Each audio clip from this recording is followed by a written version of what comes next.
If your sandbox feels like random wandering, like a bunch of disconnected trips, it's usually missing one boring but powerful thing: a safe home base.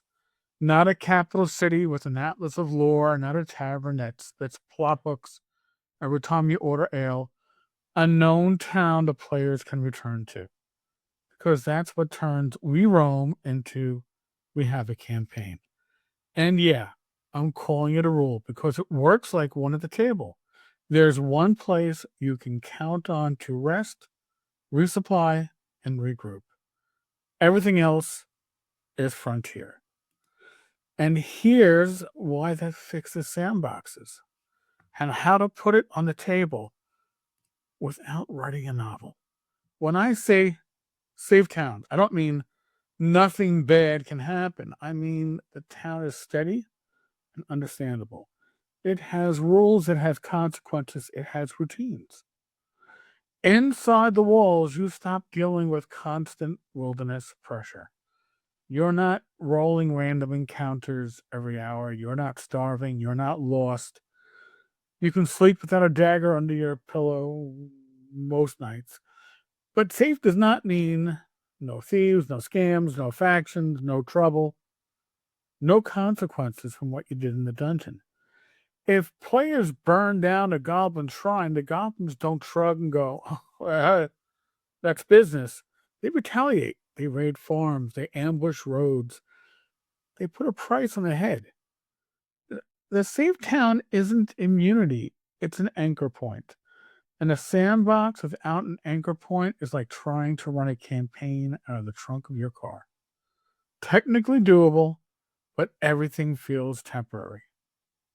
So, a reliable base does four things that a roaming party can't do consistently. One, it creates a loop. You go out, you take risks, you come back, you count the cost, you recover, spend, level, hear rumors, choose the next move. That loop is the engine. It's the boring part that makes the fun part work.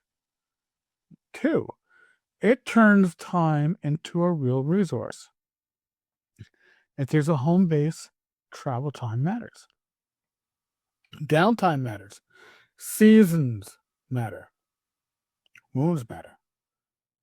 Projects matter. The world has room to react between expeditions. Also, it makes money matter. Treasure isn't just points on a sheet, it's training gear, hirelings, bribes, healing, lifestyle, carousing. We did a video on that, maps, sages, and we need to pay for our bad decisions. And the fourth reason, and maybe the most important reason, it gives the players a reason to care. You can't care about the region in the abstract, but you can care about the innkeeper who always has a room, or the tired guard captain who looks the other way when you drag a chest through the gate at midnight, or the priest who doesn't ask questions but does ask for a donation. That's what makes it stick. So, picture this. The party staggers back to town at dusk. Two torches left, one mule limping. The thief is at 2 hit points and walking like he's 90 years old. They get through the gate, and man, you can feel that pressure come off as they get through that gate. They hit the same inn they always hit, not because it's cute, but because it's reliable. They rent the back room, they pay for hot food, they take stock of what they found, and then the loot kicks in. What do I mean? Well, the fighter wants better armor, the cleric wants scrolls or blessings, the magic user wants time with a local sage to identify the weird idol that makes the candle flame turn green. So they spend money. That spending is not between session bookkeeping, it's the reward turning into choices. Next morning, the innkeeper says a caravan got hit on the North Road. Survivors say it wasn't bandits, it was little things. Fast, laughing. And now the party has a lead. Not a railroad, an actual lead. And they decide North Road today or back to the Standing Stones tomorrow? Who do we hire? Do we bring the mule? Do we buy a fresh one? Do we risk traveling light? That's a campaign with momentum. And it happened because the town was reliable enough to support the loop. So, how do you implement this? How do you implement one safe town? Well, here's the good news. You don't need a big town. You need a useful town. If you're running BX or any OSR adjacent game, you can get this done fast with a short list. What do you need? 6 things. A place to sleep, whether it's an inn, a rooming house, temple cots, probably an inn. A place to buy basics, general goods, weapons, armor at your needs. And I'm not talking magical items, folks. Don't get all bent. You need a way to heal. Temple, herbalist, or simply rest is safe here location. You need a way to hire help, whether it's hirelings, guides, porters, torchbearers, or the like. You need a way to get information, such as rumors, notices, gossips, the sage, and a way to handle trouble. Laws, guards, a sheriff, militia, somebody with authority, somebody with a badge. If your town can't do those, it's not a home base. It's more like set dressing. Your players won't become invested. And yes, that's the important part. Your players becoming invested. To make it feel alive, you only need a few faces. Somebody who sells supplies, somebody with authority, somebody who always seems to know what's going on. Then you add one problem the town is dealing with, something local, something ongoing. I don't know, the road raids are rising, a mine collapsed, and people vanished. 2 local powers hate each other and are recruiting muscle. The old watchtower light hasn't been seen in weeks. That problem is your rumor engine. It naturally spits out leads. And here's the key table agreement. You essentially are writing down in ink. Inside town, the party can usually arrest and recover without random wilderness pressure, random events. Outside town, the world bites. That's it. You can still run social trouble. You can still run theft. You can still run consequences. But you're not running the same attrition machine you run in the wild. Because if everything is equally dangerous all the time, players stop using towns as towns. They use them as pit stops, and then the campaign starts to feel like a series of errands. Now, there is something that trips up a lot of refs. When the players wander from settlement to settlement, and each one is basically the same menu of services with different paint or different veneer. And the result becomes there's no anchor, there's no loyalty, there's no campaign gravity. Or the other version, which is also a mistake, making the safe town so protected the players can't affect it. So it's like a bubble, nothing changes, nobody reacts. The party's choices don't matter here. Because that kills the reason to come back from an emotional standpoint, right?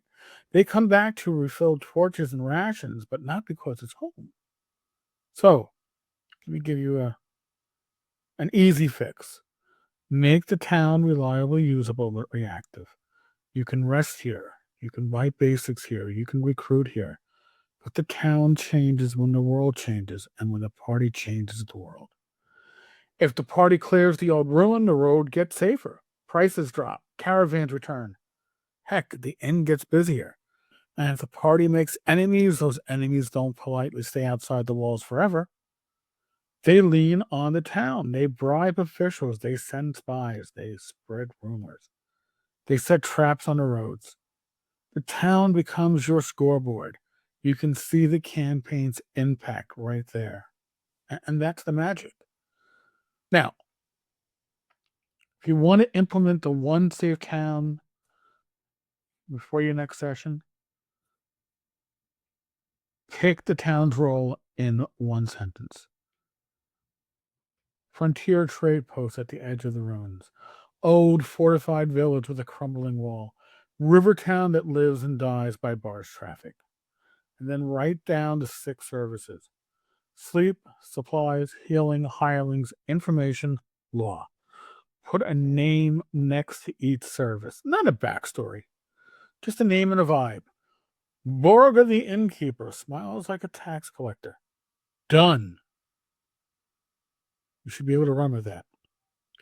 Create 3 factions. They don't have to be large factions. They don't have to be huge.